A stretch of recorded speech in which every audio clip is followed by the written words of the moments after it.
Bienvenidos al canal Proyecto Biblia. Hoy nos adentraremos en uno de los misterios más fascinantes y desconocidos de la exploración temprana de América del Sur, los gigantes de la Patagonia. Según los relatos de los exploradores europeos, incluido el célebre Fernando de Magallanes, esta tierra inhóspita albergaba a seres de proporciones increíbles, gigantes que caminaban la tierra mucho antes de que llegara la civilización europea. Pero, ¿quiénes eran estos gigantes? ¿Podrían tener alguna conexión con los legendarios Nefilim mencionados en antiguas escrituras? Los Nefilim, esos enigmáticos gigantes descritos en la Biblia y el libro de Enoc, eran supuestamente los descendientes de ángeles caídos y humanos, seres de inmensa fuerza y estatura. ¿Es posible que las historias de los gigantes patagónicos tengan raíces similares en mitos y leyendas ancestrales? Si ves los primeros mapas completos del mundo, encontrarás una curiosa región en el sur de América del Sur. Se trata de la Patagonia, una región remota en el fin del mundo que abarca el sur de Argentina y Chile. Es una tierra de asombrosa belleza y formidable poder. Vastas llanuras, extensas estepas y fríos desiertos hasta donde alcanzaba la vista. Con la majestuosa cordillera de los Andes como telón de fondo, la Patagonia era una región misteriosa, pero encantadora de proporciones épicas. Hasta el día de hoy, la Patagonia es una región escasamente habitada en América del Sur. Pero incluso entonces, la Patagonia era un área que estaba en gran parte inexplorada debido a su clima severo y terreno salvaje. Así, estuvo envuelta en misterio y leyendas durante siglos. La región fue conocida como la Tierra de los Gigantes, ya que los primeros exploradores europeos como Fernando de Magallanes describieron a los nativos tehuelches como seres de estatura formidable, lo que dio origen a estas leyendas. Los primeros mapas y relatos de exploradores etiquetaron la Patagonia con este apodo, aumentando aún más su reputación mítica. Esta percepción se mantuvo durante mucho tiempo, alimentada por relatos exagerados y la inaccesibilidad del lugar, que impedía a muchos comprobar la realidad. Pero, ¿cómo llegó a ser conocida como la Tierra de los Gigantes? ¿Y cuánto de eso, si es que había alguno, era cierto, un gigante avistado? Te sorprendería saber que, en lugar de ser una adición fantasiosa al mapa, como lo que solían hacer los primeros geógrafos en el pasado, la Patagonia se mencionó no solo en uno, sino en varios relatos históricos. Comencemos con el avistamiento que lo inició todo. La leyenda de los gigantes patagónicos comenzó con los relatos del explorador portugués Fernando de Magallanes en el siglo XVI. Durante su expedición en 1520, Magallanes y su tripulación afirmaron haber visto a unos nativos excepcionalmente altos en la costa de lo que hoy es Argentina. Antonio Pigafetta, uno de los cronistas del viaje, describió en sus escritos a estos nativos como gigantes de más de 3 metros de altura, lo que causó un gran revuelo en Europa. Según Pigafetta, los hombres de Magallanes se encontraron con un hombre tan grande que la cabeza de un hombre normal apenas le llegaba a la cintura. Estos relatos fueron tomados en serio por otros exploradores y cartógrafos de la época, quienes incluyeron la Tierra de los Gigantes en sus mapas y escritos. Durante los siglos siguientes, otros navegantes y aventureros como Sir Francis Drake y Charles Darwin también mencionaron en sus diarios a los nativos de estatura inusualmente alta en la región, aunque las descripciones de Darwin fueron más moderadas, atribuyendo su tamaño a la robustez y altura promedio de la tribu tehuelche. La fascinación por los gigantes patagónicos persistió en la imaginación popular y en la literatura de viajes durante mucho tiempo, aunque nunca se encontraron pruebas concluyentes de la existencia de personas de tamaño tan descomunal. Lo más probable es que los relatos de los primeros exploradores fueran exageraciones o malentendidos, influenciados por el asombro y la sorpresa ante lo desconocido. Sin embargo, estas historias contribuyeron significativamente al misterio y la atracción que la Patagonia ejerció sobre los exploradores y aventureros durante siglos.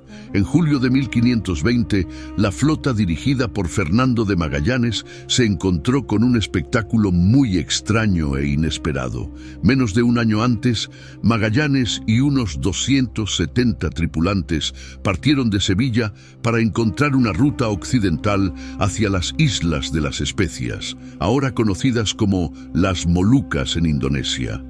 La expedición se enfrentó a numerosas penurias y adversidades. En Semana Santa de 1520, mientras invernaban en el puerto San Julián, en la costa de la actual Argentina, la flota fue sacudida por un motín. Algunos capitanes de la flota se rebelaron contra Magallanes, descontentos con las duras condiciones y la incertidumbre de la misión. Magallanes, con una combinación de astucia y fuerza, logró sofocar el motín, ejecutando a algunos de los líderes y castigando a otros severamente. Este incidente fue un duro golpe para la moral de la tripulación, que ya estaba desgastada por el frío, el hambre y la enfermedad. En este contexto de tensión y desesperación, el avistamiento de los gigantes fue un episodio notable.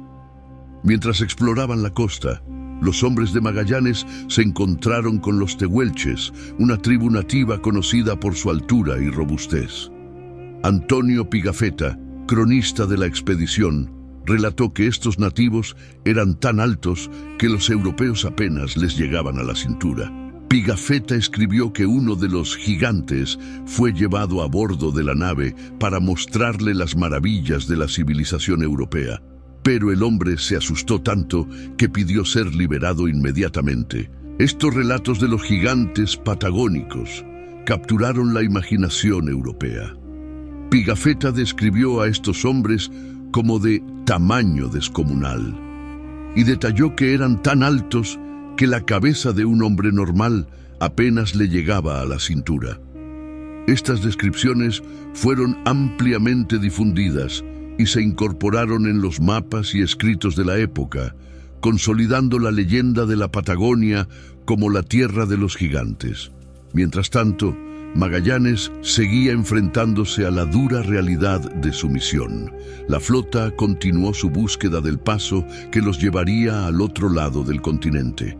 En octubre de 1520, finalmente encontraron el estrecho que hoy lleva el nombre de Magallanes. Este estrecho, que conecta el Atlántico con el Pacífico, fue extremadamente difícil de navegar debido a sus fuertes corrientes y condiciones climáticas adversas.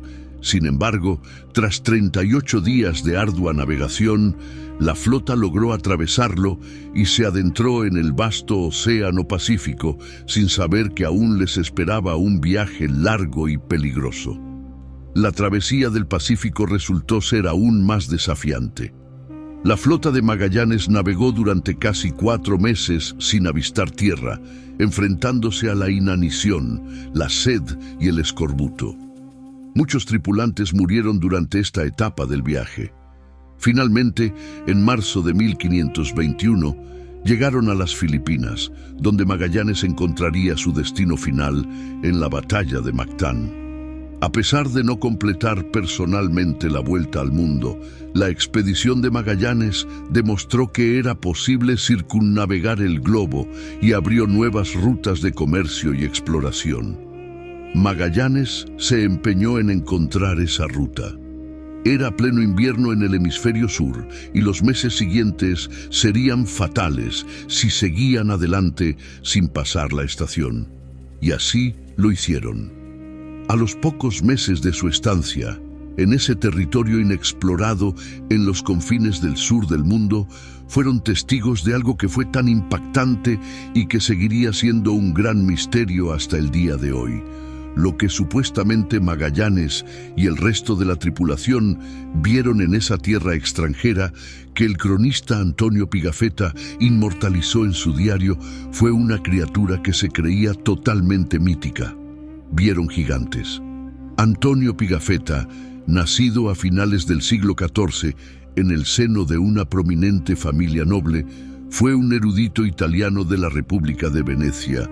Sus detallados registros del viaje de Magallanes proporcionaron una ventana invaluable al mundo desconocido de la Patagonia y sus habitantes.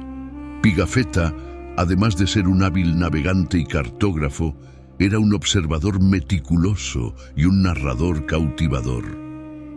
Sus escritos no solo documentaron los desafíos técnicos y logísticos de la expedición, sino también los encuentros culturales y las maravillas naturales que encontraron. En sus relatos, Pigafetta describe a los nativos patagónicos como seres de una estatura imponente, lo que le llevó a referirse a ellos como gigantes. Estas descripciones incluyeron detalles sobre su apariencia física, su vestimenta y sus costumbres, pintando un cuadro vívido y fascinante para los lectores europeos. En una de sus entradas más famosas, Pigafetta narra cómo uno de estos gigantes fue llevado a bordo de la nave de Magallanes. El gigante, impresionado y a la vez asustado por las tecnologías y las personas que encontró, se convirtió en una figura central en las leyendas que surgieron de esta expedición. Pigafetta escribió: «Cuando uno de estos gigantes estaba de pie junto a nosotros, solo le llegábamos hasta la cintura y él tenía una voz tan poderosa que parecía el rugido de un toro». Estas descripciones, aunque posiblemente exageradas, contribuyeron a la creación del mito de los gigantes patagónicos. La percepción de estos nativos como gigantes podría tener sus raíces en la notable altura y robustez de los tehuelches, una de las tribus indígenas de la región. Aunque no eran literalmente gigantes, los tehuelches eran considerablemente más altos que los europeos promedio de la época, lo que podría haber llevado a los relatos exagerados de Pigafetta y otros exploradores. Esta mezcla de realidad y mito fue común en los relatos de los primeros exploradores, quienes a menudo interpretaban y exageraban lo desconocido para hacerlo más comprensible y fascinante para sus audiencias en casa. La fascinación por los gigantes de la Patagonia no se limitó a los tiempos de Magallanes. En los siglos posteriores, otros exploradores y aventureros también hicieron referencia a estos supuestos gigantes en sus escritos. Sir Francis Drake, por ejemplo, en sus exploraciones del siglo XVI, también mencionó a los habitantes altos de la región. Charles Darwin, durante su viaje en el HMS Beagle en el siglo XIX, documentó en su diario las características físicas de los tehuelches, confirmando su estatura notable, aunque sin recurrir a la hipérbole de sus predecesores. Los relatos de los gigantes patagónicos capturaron la imaginación del público europeo y se convirtieron en parte del folclore y la mitología de la exploración del Nuevo Mundo. Mapas antiguos y libros de viajes incluyeron estas historias, perpetuando la idea de que la Patagonia era una tierra misteriosa, habitada por seres extraordinarios. Aunque las descripciones de Pigafetta y otros pueden no ser completamente precisas, su impacto en la percepción de la Patagonia y en la historia de la exploración es innegable. En 1518, Pigafetta fue a España y recibió noticias sobre cierto explorador portugués que tenía la intención de encontrar una ruta hacia las Islas de las Especias en Asia, yendo hacia el oeste. La expedición de Magallanes entre 1518 y 1521 tuvo un impacto significativo en el mundo en general. Después de demostrar que la circunnavegación alrededor del mundo era posible, el mundo entró en una nueva era, se abrieron más rutas comerciales y la navegación global a través de los mares se convirtió en la norma. A medida que España consolidaba su estatus como una de las principales superpotencias del mundo, En ese momento, Pigafetta era conocido como un registrador diligente y preciso de los acontecimientos. A pesar de las muchas dificultades a las que se enfrentó la tripulación, desde tormentas y enfermedades hasta motines y guerras, Pigafetta logró escribir un registro confiable sin falta. Si bien incluyó observaciones y reflexiones personales en su diario, Pigafetta escribió todo lo que pensó que era útil o importante, incluidas las traducciones de idiomas, las costumbres locales y las descripciones de nuevos territorios, incluidas las personas que lo habitaban. Así, cuando Pigafetta escribió sobre el extraño suceso ocurrido en el invierno de 1520 en América del Sur y lo publicó para que lo leyera toda Europa, todo el mundo quedó asombrado. Casi un año después del inicio del viaje, Pigafetta, Magallanes y el resto de los miembros restantes de la tripulación se dirigieron hacia el sur, bordeando el lado oriental de América del Sur. Enfrentaron múltiples desafíos, tormentas implacables, escasez de alimentos y la constante amenaza de motines debido a las duras condiciones. Finalmente, decidieron detenerse en un puerto al que llamaron Puerto San Julián para pasar el invierno. El invierno en Puerto San Julián fue especialmente duro. Las condiciones climáticas extremas, con vientos gélidos y temperaturas bajo cero, hicieron que la supervivencia fuera una lucha constante. En este contexto de tensión y desesperación ocurrió un encuentro que marcaría la historia y la imaginación europea. Después de 2 meses sin ver a nadie en ese puerto, un día, sin previo aviso, la tripulación vio a un humano en la distancia. Sin embargo, este no era un humano común y corriente. Según Pigafetta, este individuo medía alrededor de 6 pies y 7 pulgadas de alto, una estatura impresionante para la época. Pigafetta documentó este encuentro con gran detalle en su diario. A 49 grados y medio en los cielos antárticos. Como estábamos en invierno, entramos en un puerto para pasar el invierno y permanecimos allí 2 meses enteros sin ver a nadie. Sin embargo, un día, sin que nadie lo esperara, vimos a un gigante que estaba en la orilla del mar, completamente desnudo, y bailaba y saltaba y cantaba, y mientras cantaba, se puso la arena y el polvo en la cabeza. La reacción inicial del gigante fue intrigante y desconcertante para la tripulación. Su danza y su canto, así como el acto de cubrirse con arena y polvo, parecían rituales destinados a mostrar alegría o quizás algún tipo de ceremonia. Ante esta visión, Magallanes decidió actuar con prudencia y enviar a uno de sus hombres hacia el gigante con instrucciones claras. Nuestro capitán envió hacia él a uno de sus hombres, a quien encargó que cantara y saltara como el otro para tranquilizarlo y mostrarle amistad. Así lo hizo, e inmediatamente el marinero condujo a este gigante a una pequeña isla donde el capitán lo estaba esperando. El marinero, siguiendo las órdenes de Magallanes, imitó los movimientos del gigante, intentando calmarlo y demostrarle que no tenían malas intenciones. Este acto de mímica funcionó y el gigante, confiado, permitió ser guiado hasta la isla donde Magallanes esperaba. Este primer contacto fue crucial, ya que estableció una base de confianza entre los exploradores y el nativo. En la isla, la tripulación pudo observar más de cerca al gigante. Pigafetta describió con asombro cada detalle de su apariencia y comportamiento. Según sus escritos, el gigante tenía una complexión robusta y musculosa, con piel curtida por el sol y el viento. Sus movimientos eran ágiles y seguros, y su voz, cuando hablaba, resonaba con una potencia que impresionaba a los europeos.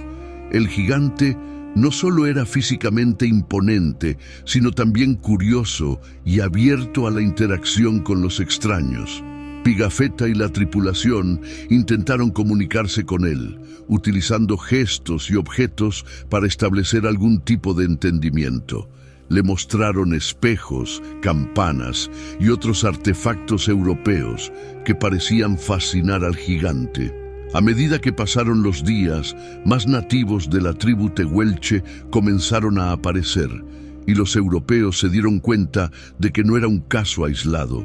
Muchos de los nativos eran notablemente altos y fuertes, lo que cimentó la idea de que habían encontrado una tierra de gigantes.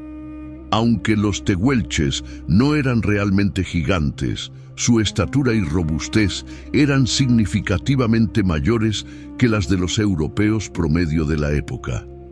Y cuando estuvo delante de nosotros, comenzó a asombrarse y a tener miedo. Y levantó un dedo en alto pensando que veníamos del cielo. Era tan alto que el más alto de nosotros solo le llegaba a la cintura. Sin embargo, estaba bien construido. Por supuesto, la visión de un ser humano imponente asustó a todos. Sin embargo, también eran curiosos e interesados al mismo tiempo.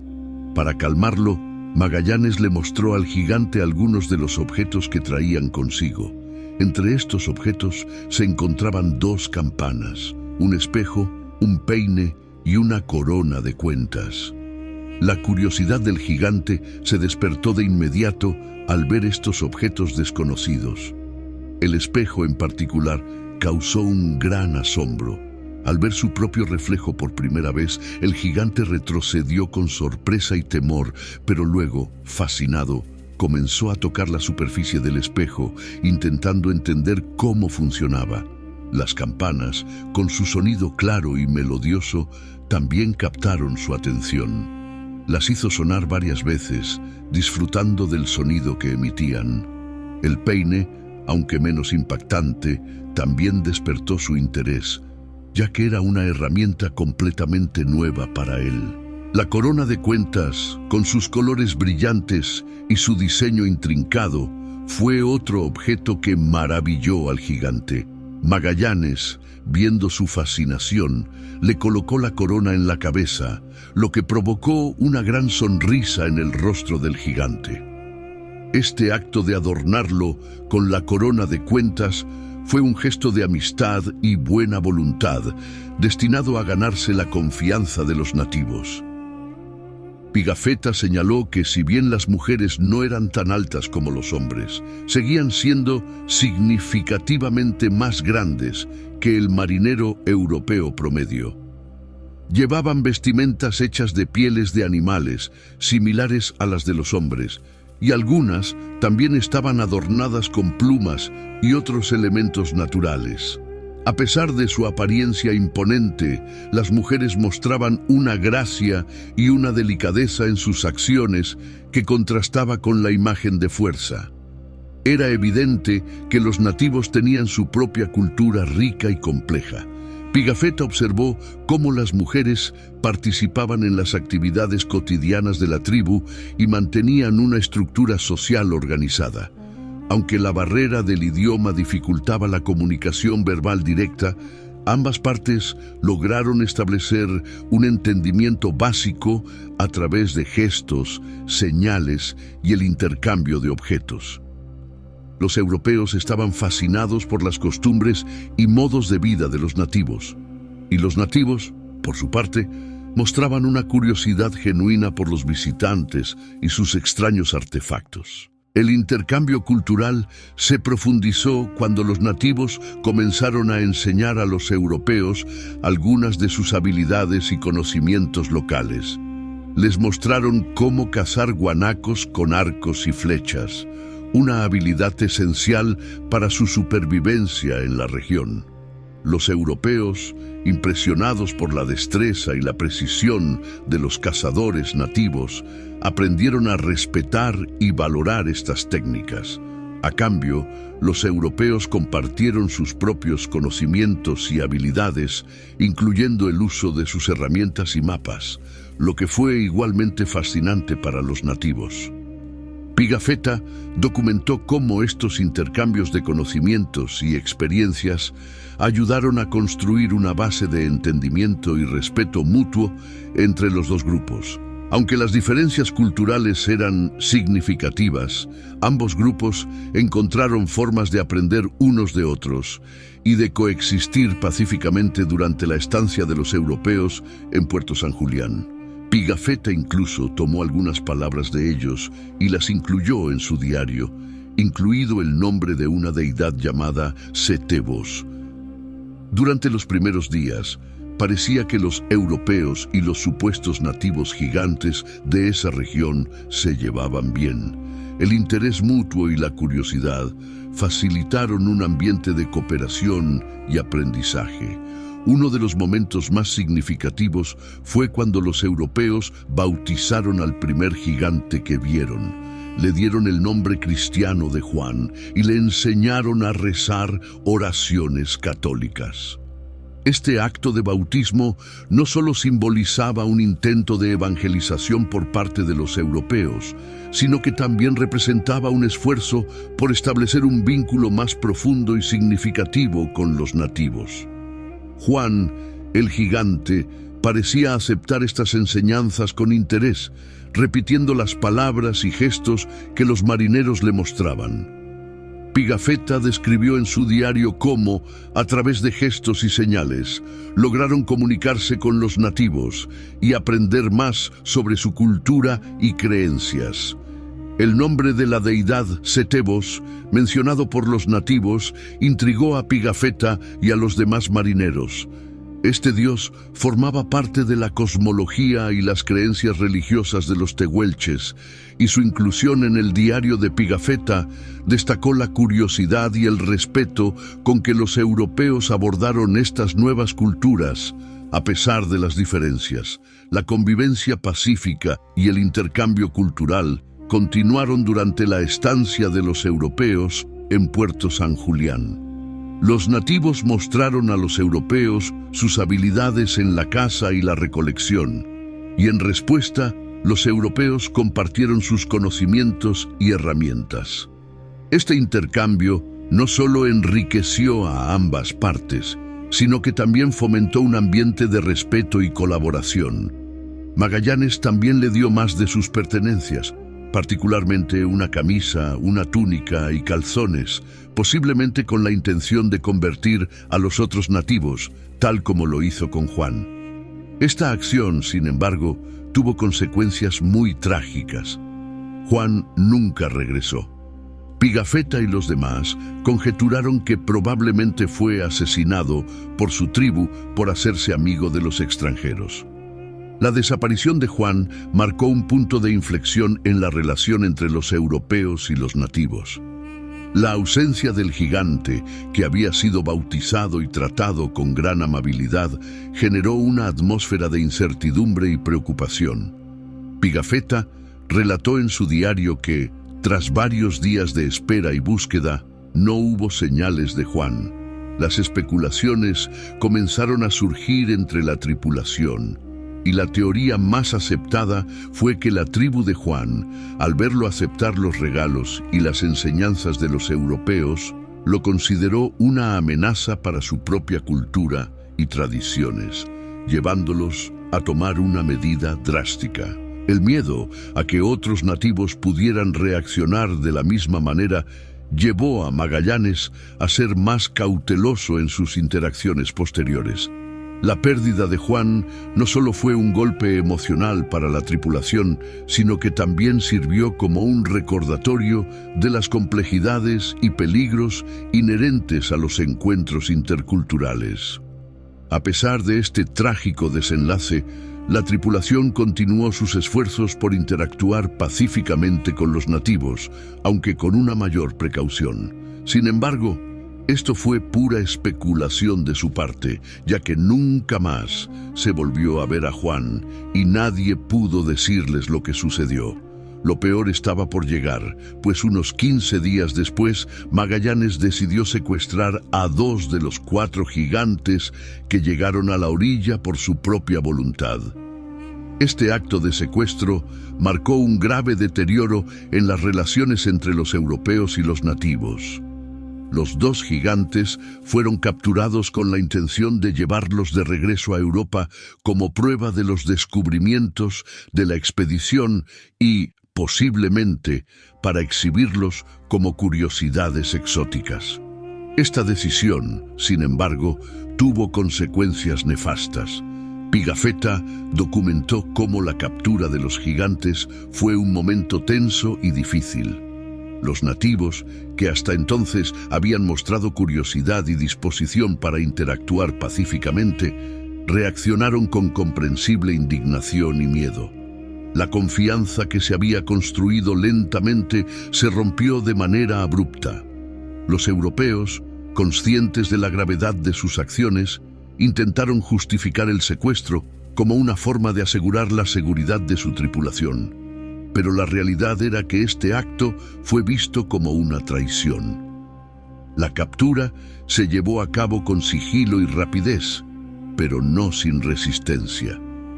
Los gigantes lucharon por su libertad y aunque fueron dominados por la fuerza superior de los europeos, su espíritu indomable quedó claro. Pigafetta describió la angustia de los capturados y el sentimiento de culpa que comenzó a emerger entre algunos miembros de la tripulación. Tras el secuestro, los nativos que habían observado el evento desde la orilla se retiraron rápidamente, desapareciendo en el paisaje agreste de la Patagonia. El puerto, que antes era un lugar de intercambio cultural y relativo entendimiento, se convirtió en un espacio de desconfianza y miedo. Los europeos, ahora más aislados que nunca, se dieron cuenta de que habían perdido una valiosa oportunidad de construir una relación duradera y significativa con los nativos. Los dos gigantes secuestrados fueron mantenidos a bordo de los barcos en condiciones difíciles. A pesar de los intentos de tratarlos bien, su tristeza y desesperación eran evidentes. Pigafetta relató cómo los gigantes apenas comían y pasaban largos periodos en silencio, añorando su libertad y su hogar. Esta situación creó un ambiente sombrío en la nave y la moral de la tripulación se vio afectada. Su propósito, por supuesto, era traerlos de vuelta a España y mostrárselos al rey. En sus escritos, Pigafetta insistió en que detenían a los gigantes de una manera amable y astuta, es decir, distrayéndolos con objetos interesantes y encadenándolos con hierros. Por supuesto, los gigantes no estaban muy contentos con el secuestro. Se produjo una conmoción y una pelea que causó la muerte de un marinero. Finalmente, cuando llegó el momento de zarpar de Puerto San Julián, los europeos lo hicieron con un sentimiento de derrota moral. Aunque habían logrado secuestrar a los gigantes, sabían que habían fracturado una relación que podría haber sido mucho más beneficiosa y enriquecedora. La partida estuvo marcada por el arrepentimiento y la reflexión sobre las acciones que habían llevado a esa situación. La leyenda de los gigantes patagónicos, enriquecida por estos encuentros y relatos, se difundió rápidamente por Europa, pero esta vez con una sombra de tristeza y pérdida. Las historias de Pigafetta reflejaban tanto el asombro como la tragedia de estos encuentros interculturales. Aunque las historias a menudo mezclaban realidad y mito, su impacto en la percepción europea de la Patagonia y sus habitantes fue profundo y duradero. Estas historias no solo reflejaron el asombro y la fascinación de los primeros exploradores, sino también la complejidad y las dificultades de las primeras interacciones entre culturas muy diferentes. La captura de los gigantes y la desaparición de Juan quedaron como recordatorios de los errores cometidos y las lecciones aprendidas durante uno de los primeros y más significativos encuentros entre europeos e indígenas patagónicos. En pocas palabras, la flota abandonó el puerto después de una pelea con los enfurecidos nativos, pero no sin lograr traer a los dos gigantes. Al parecer, Magallanes los colocó en uno de los barcos de regreso a España. Sin embargo, los dos murieron en el camino al Viejo Mundo, posiblemente sucumbiendo a enfermedades contra las que no tenían inmunidad. A pesar de todo, los 2 nativos que secuestraron murieron y junto con ellos se perdió la prueba tangible de los gigantes que habían visto en América del Sur. Magallanes, Pigafetta y los demás siguieron adelante después de encontrar un pasaje hacia el Pacífico. La región donde vieron a los gigantes se llamaba entonces Patagón, también conocida como Patagonia. Nadie estaba seguro de por qué Magallanes la llamó así, aunque hay 2 teorías propuestas. Una de ellas es que Patagón proviene de la palabra portuguesa pata, que significa pie. La gente creía que la Patagonia podría haber significado tierra de los pies grandes, haciendo referencia a los supuestos gigantes que habitaban la región. Esta interpretación sugiere que los europeos, impresionados por la estatura y las grandes huellas de los nativos, decidieron llamarlos patagones. Otra posible razón, menos conocida, es que Magallanes podría haberse inspirado en Patagón, un personaje literario del romance caballeresco español del siglo XVI, Prima León. En esta historia, Patagón es un gigante salvaje. Como explorador, es posible que Magallanes haya leído el libro y utilizado este nombre para referirse a los supuestos gigantes de América del Sur. Esta teoría añade una capa de mitología y literatura a la denominación de la región. Con la pérdida de los 2 gigantes capturados, la expedición de Magallanes continuó hacia su destino original, las Islas de las Especias, sin una prueba física de los encuentros que habían tenido en Patagonia. Sin embargo, las historias de estos encuentros, especialmente las detalladas por Pigafetta, se difundieron rápidamente por Europa, capturando la imaginación del público y cimentando la leyenda de la Tierra de los Gigantes. A pesar de los trágicos eventos, la expedición dejó un legado duradero. El estrecho descubierto por Magallanes, que lleva su nombre, se convirtió en una ruta vital para futuras expediciones. Los relatos de Pigafetta sobre los gigantes patagónicos, aunque a menudo mezclaban realidad y mito, tuvieron un impacto profundo en la percepción europea de la Patagonia y sus habitantes. La historia de los gigantes patagónicos es un ejemplo clásico de cómo los primeros exploradores europeos interpretaban y documentaban sus encuentros con culturas y geografías desconocidas. Las descripciones de Pigafetta y otros cronistas reflejan tanto el asombro como los desafíos de estos encuentros. Aunque muchas de sus observaciones fueron exageradas o mal interpretadas, su impacto en la tradición de la exploración y la narrativa de descubrimiento fue significativo. Cualquiera que sea la razón, el nombre se quedó. La región se llamó desde entonces Patagonia y los gigantes que supuestamente vivían allí también se llamaban gigantes patagónicos o simplemente las Patagonias. ¿Era real el gigante patagónico o era solo un mito colosal? A pesar de lo asombrosa que era esta historia, ¿era cierta algo de ella? Lo que sí sabemos es que después de Magallanes y Pigafetta, varios personajes históricos también registraron avistamientos de los gigantes patagónicos.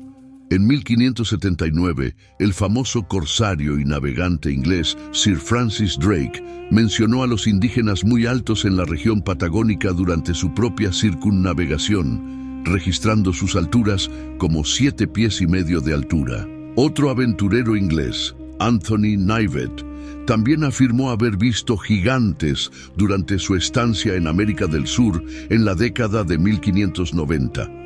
Más interesante aún, Knivet dijo haber visto cadáveres de 12 pies de largo en la Patagonia, lo que añadió más combustible a las leyendas europeas sobre la tierra de los gigantes.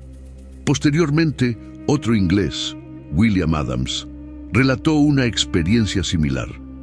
Durante un viaje a bordo de un barco holandés, Adams presenció a la tripulación luchando contra unos nativos inusualmente altos en Tierra del Fuego, una región que forma parte de la Patagonia. Estas historias, aunque difíciles de verificar, continuaron alimentando la mitología europea sobre los gigantes patagónicos. Las afirmaciones de Knivet y Adams no solo reforzaron la leyenda de los gigantes patagónicos, sino que también ilustraron cómo las narraciones de los exploradores europeos a menudo se mezclaban con el mito y la realidad. Los relatos de cadáveres de 12 pies y encuentros con nativos extremadamente altos se difundieron rápidamente, aumentando la fascinación y el misterio en torno a la región. A medida que más exploradores europeos viajaban a la Patagonia, estos relatos se convertían en parte de una narrativa más amplia sobre la región. Aunque es probable que muchos de estos relatos estuvieran exagerados o fueran producto de malentendidos, reflejan el impacto que estas tierras lejanas y sus habitantes tuvieron en la imaginación europea. La región de Patagonia, con su terreno salvaje y clima severo, siguió siendo un lugar envuelto en misterio.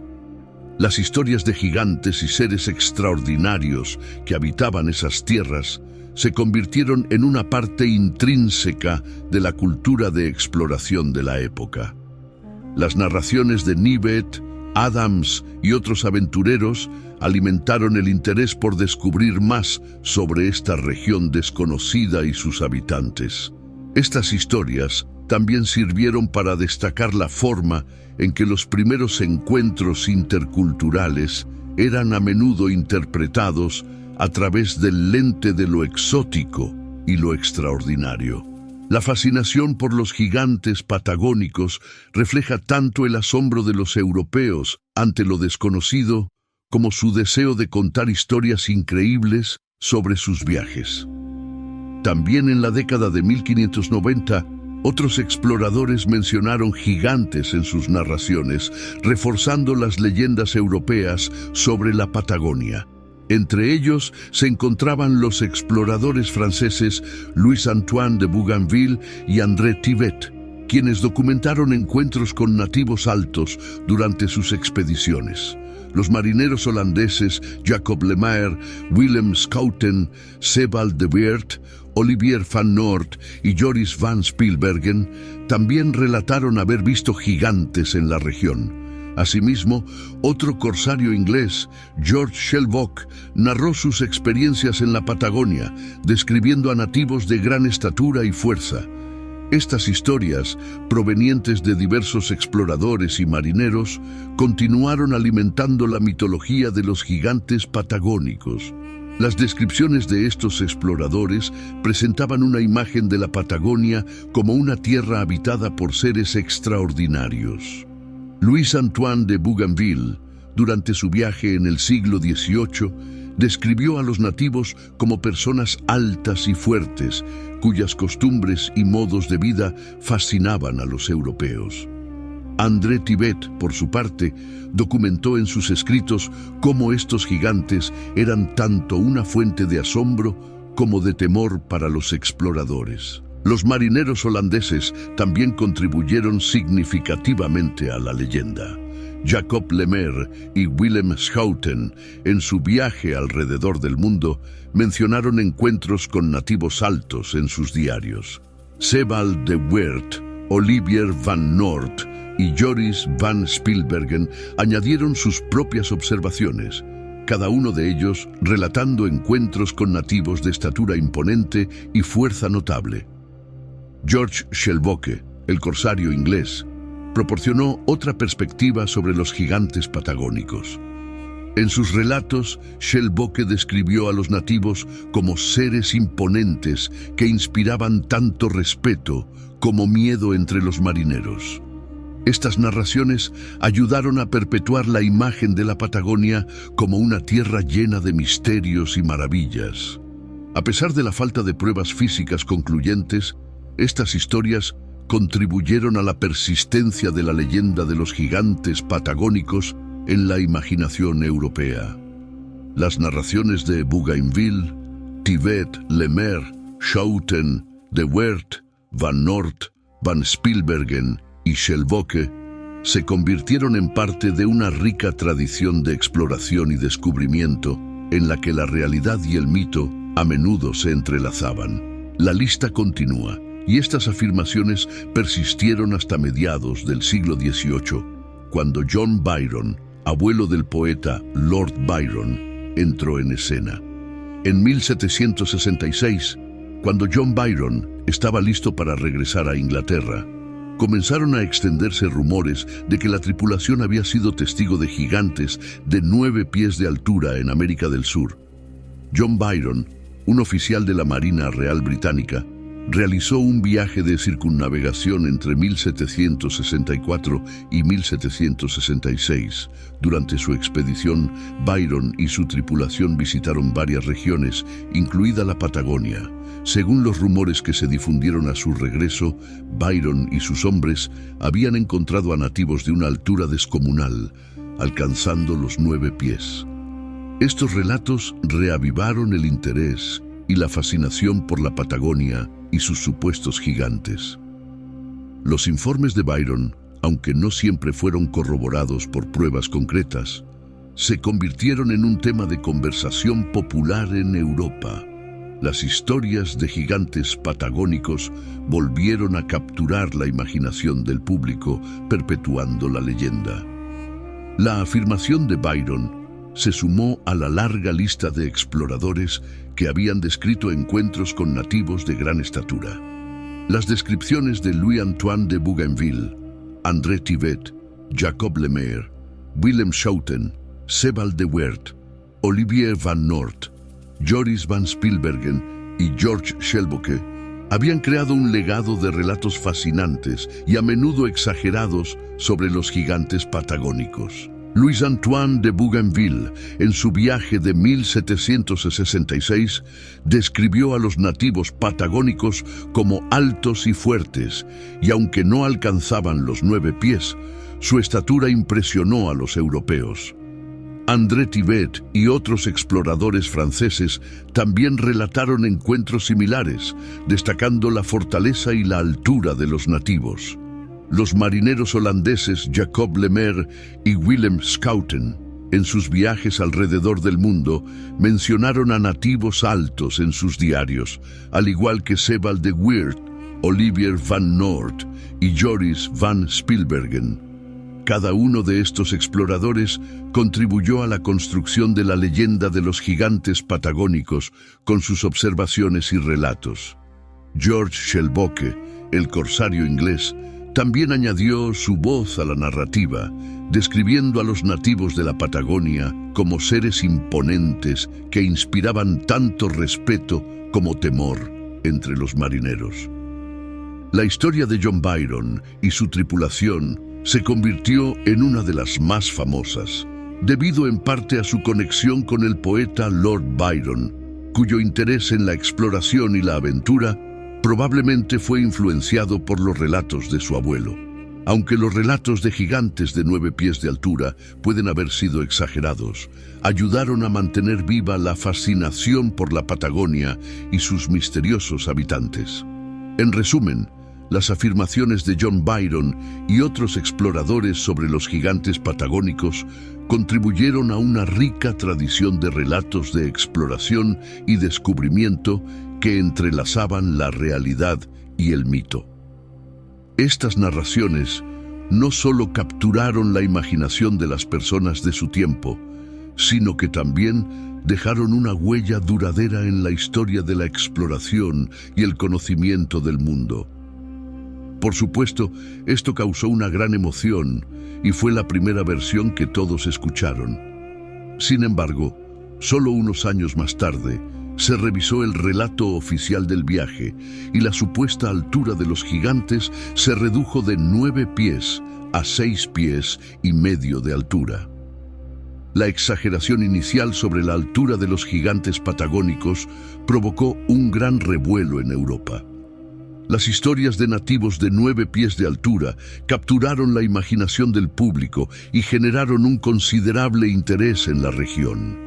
Sin embargo, a medida que se realizaron más investigaciones y se revisaron los relatos, la altura de los nativos se ajustó a una cifra más realista. John Byron, al igual que muchos otros exploradores, probablemente fue víctima de la exageración y del asombro inicial ante los nativos altos y robustos que encontró en la Patagonia. Las primeras impresiones y la falta de referencias precisas llevaron a estos informes exagerados. No obstante, cuando los relatos fueron revisados, se estableció que la altura promedio de estos nativos era de aproximadamente 6,5 pies, lo cual seguía siendo notable para los estándares europeos de la época. Este ajuste en la altura no disminuyó significativamente el impacto de las historias sobre los gigantes patagónicos. Aunque ya no se trataba de seres míticos de 9 pies de altura, los nativos seguían siendo descritos como personas de estatura imponente y fuerza considerable, lo que continuó fascinando a los europeos y alimentando la leyenda. El proceso de revisión y corrección de los relatos también reflejó un enfoque más crítico y científico en la documentación de los viajes de exploración. Los exploradores y cronistas comenzaron a prestar más atención a la precisión y la verificación de los hechos, aunque las narrativas míticas y las exageraciones persistieron en la cultura popular. Las historias de John Byron y otros exploradores sobre los gigantes patagónicos son un testimonio de cómo los primeros encuentros interculturales se interpretaban y comunicaban a través de la lente de lo extraordinario. Aunque la realidad de los nativos patagónicos fue finalmente aclarada, las leyendas y mitos que surgieron de estos encuentros continuaron inspirando a futuras generaciones de exploradores y escritores. A medida que más y más escépticos señalaban que los exploradores y cronistas anteriores podrían haber exagerado los rasgos de los nativos, el interés del público en los gigantes patagónicos se extinguió gradualmente. La gente pronto se puso de acuerdo en la explicación más razonable. Pigafetta, Magallanes y todos los que siguieron su ejemplo al afirmar que vieron gigantes podrían haber embellecido sus colas al ver a personas tan altas. Para ser justos, la estatura promedio de los hombres europeos en los 15 a 16 centenares era de alrededor de 5,5 a 5,8. Ver a un grupo de personas cuya altura promedio es de al menos 6,5 pies fue extraordinario. Además, también había ciertos prejuicios de los europeos contra los nativos. La sorprendente diferencia en sus atributos físicos, en particular la imponente altura de los nativos, podría haber alimentado su idea errónea al verlos como amenazantes y directamente peligrosos. Y con América del Sur en gran parte inexplorada, la gente era libre de imaginar lo que quería sobre el Nuevo Mundo. De hecho, estudios recientes sugieren que los gigantes que Magallanes y su tripulación vieron en la Patagonia, así como el resto de los exploradores, podrían haber sido los Tejelchi o los Selknam, que son indígenas de la región patagónica. Tanto los tehuelchíes como los Selknam eran conocidos por ser increíblemente altos. El individuo promedio del pueblo Selknam era C. Sausan, mientras que el pueblo tehuelche en el momento de la llegada de Magallanes tenía una estatura promedio reportada de 6,007. Con esto, la probabilidad de que los primeros exploradores pudieran haber exagerado las descripciones de los nativos parecía una explicación suficiente. Para algunos exploradores también podría ser cierto. Sin embargo, hay un problema.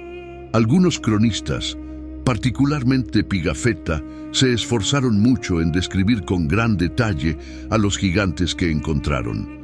Para alguien conocido por ser meticuloso y preciso en sus descripciones de todo, aunque sesgado hacia su oficial al mando y su continente natal, fue un gran error para él embellecer detalles sobre los nativos patagónicos. Estas son algunas de las descripciones más notables de los supuestos gigantes documentadas por los exploradores.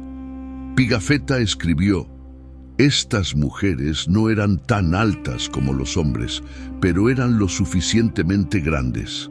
Cuando las vimos, todos nos quedamos asombrados porque tenían los pechos de media pulgada de largo, la cara pintada y vestían como los hombres. Nota: la media pulgada parece ser un error de transcripción, ya que una antigua unidad de medida inglesa equivale aproximadamente a 45 pulgadas, lo que sugiere que la descripción debía reflejar una notable longitud en lugar de una minúscula. Estas son algunas de sus descripciones del primer gigante que encontraron, a quien llamaron Juan. Tenía una gran cara pintada de rojo alrededor, y sus ojos también estaban pintados de amarillo alrededor de ellos.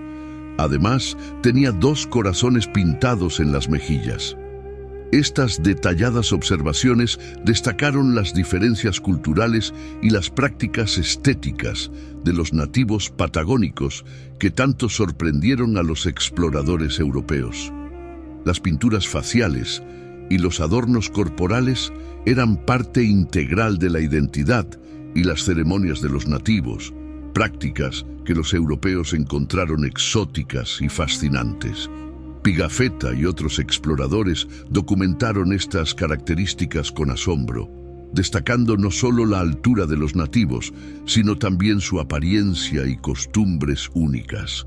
La pintura facial, con colores vibrantes y símbolos como los corazones en las mejillas de Juan, reflejaba una rica tradición cultural que intrigaba a los europeos.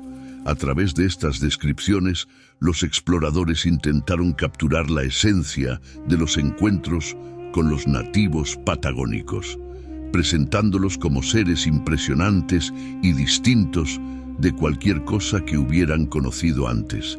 Estas narraciones contribuyeron significativamente a la creación de la leyenda de los gigantes patagónicos, alimentando la imaginación y el asombro en Europa. Aunque las descripciones iniciales de los nativos como gigantes de 9 pies se revisaron posteriormente a una altura más realista de 6 pies y medio, la impresión de grandeza y exotismo perduró. Los relatos de Pigafetta y otros exploradores continuaron siendo una fuente de fascinación y curiosidad, ayudando a mantener viva la leyenda de la Patagonia y sus habitantes extraordinarios. Tenía poco pelo en la cabeza y estaba pintado de blanco. Cuando saltó, hizo que la tierra se hundiera a la profundidad de la palma de la mano en el lugar donde sus pies se tocaron. Gigantes en todo el mundo, una gran posibilidad. Si bien Pigafetta podría haber embellecido la historia, ya sea por el impacto de ver a individuos imponentes o para hacerla más atractiva para su audiencia, vale la pena señalar que otros exploradores que siguieron su ejemplo también fueron consistentes en sus descripciones, a pesar de haber sido registradas con décadas e incluso siglos de diferencia. Es cierto que varias personas cuestionaron y desacreditaron las afirmaciones más tarde, pero es difícil descartar a un número considerable de marineros y exploradores experimentados que dan una descripción consistente de estas personas supuestamente gigantescas. Los relatos de Pigafetta, junto con los de Anthony Knivet, William Adams, Louis-Antoine de Bougainville, André Tivet, Jacob Lemaire, Willem Schouten, Sebald de Weert, Olivier van Noort, Joris van Spielbergen y George Schellbocke contribuyen a un cuerpo significativo de evidencia anecdótica. Estos relatos, aunque pueden contener exageraciones y adornos, presentan una imagen coherente de los nativos patagónicos como personas de gran estatura y fuerza. La consistencia en las descripciones de los nativos altos, incluso con variaciones en detalles y contextos, sugiere que había algo notable en la apariencia física de estos pueblos que impresionó a los europeos de manera duradera. Pero si existieron, ¿dónde están ahora? ¿Qué pasó con ellos? Si realmente existieron alguna vez, como Howe, Pigafetta, Magallanes y los otros primeros exploradores europeos dicen firmemente que lo hicieron, entonces es probable que fueran llevados a la extinción. Si fue por invasión o por causas naturales, no lo sabemos. No hasta que veamos pruebas definitivas de su existencia. No olvidemos que las historias de gigantes estaban muy extendidas por todo el mundo. Los mitos de seres colosales estaban presentes en casi todas las culturas, a pesar de estar separadas por vastos océanos y terrenos imposibles. Si bien estos eran meros mitos, a veces podían estar escondiendo un grano de verdad en ellos, una verdad gigantesca y olvidada, perdida en el tiempo. Es posible que las historias de gigantes en Patagonia, al igual que en otras culturas, hayan surgido de la observación de personas de gran estatura o de la interpretación de hallazgos arqueológicos y geológicos inusuales. Hasta entonces, todo lo que podemos hacer es esperar y seguir buscando la verdad en todas partes. La historia está llena de relatos que desafían nuestra comprensión actual, y cada descubrimiento nos acerca un poco más a desentrañar los misterios del pasado. La curiosidad y la perseverancia en la búsqueda de la verdad son nuestras mejores herramientas para comprender la realidad detrás de los mitos. A medida que continuamos explorando y estudiando estas historias, debemos mantener una mente abierta y crítica, dispuestos a considerar nuevas evidencias y a reevaluar nuestras interpretaciones a la luz de nuevos descubrimientos. La búsqueda de la verdad es un viaje continuo y cada paso nos lleva más cerca de entender las complejidades y maravillas del mundo antiguo. A medida que seguimos explorando y estudiando estas historias, debemos mantener una mente abierta y crítica, dispuestos a considerar nuevas evidencias y reevaluar nuestras interpretaciones a la luz de nuevos descubrimientos. La búsqueda de la verdad es un viaje continuo, y cada paso nos lleva más cerca de entender las complejidades y maravillas del mundo antiguo. En el caso de los gigantes patagónicos, es posible que las narraciones de los exploradores europeos fueran una mezcla de realidad, malentendidos y mitología. Las diferencias significativas en estatura entre los europeos y los nativos tehuelches, junto con la fascinación por lo exótico y desconocido, probablemente contribuyeron a la perpetuación de estas leyendas. A lo largo de los siglos, estas historias han capturado la imaginación de generaciones de exploradores, historiadores y entusiastas de la aventura. Aunque los relatos de Pigafetta, Nivet, Adams, Bougainville, Tibet, Lemaire, Schouten, De Weert, Van Noort, Van Spilbergen, Shelboke y Byron pueden haber sido exagerados. Su consistencia sugiere que hubo algo verdaderamente notable en los nativos de la Patagonia. El misterio de los gigantes patagónicos nos recuerda que la historia está llena de enigmas y maravillas. Mientras continuamos explorando y desentrañando estos misterios, debemos valorar tanto la búsqueda de la verdad como la rica tradición de narración que estos mitos representan. Quizás algún día, nuevas pruebas o descubrimientos arqueológicos arrojen luz sobre la verdadera naturaleza de estos relatos. Hasta entonces, la historia de los gigantes patagónicos seguirá siendo una fascinante mezcla de hecho y ficción, un recordatorio de la capacidad humana para el asombro y la curiosidad. Muchas gracias a todos por quedaros hasta el final. Sois un público espectacular. Tenemos un agradecimiento enorme hacia todos ustedes. Muchas gracias de nuevo por ser parte de esta familia y que Dios les bendiga.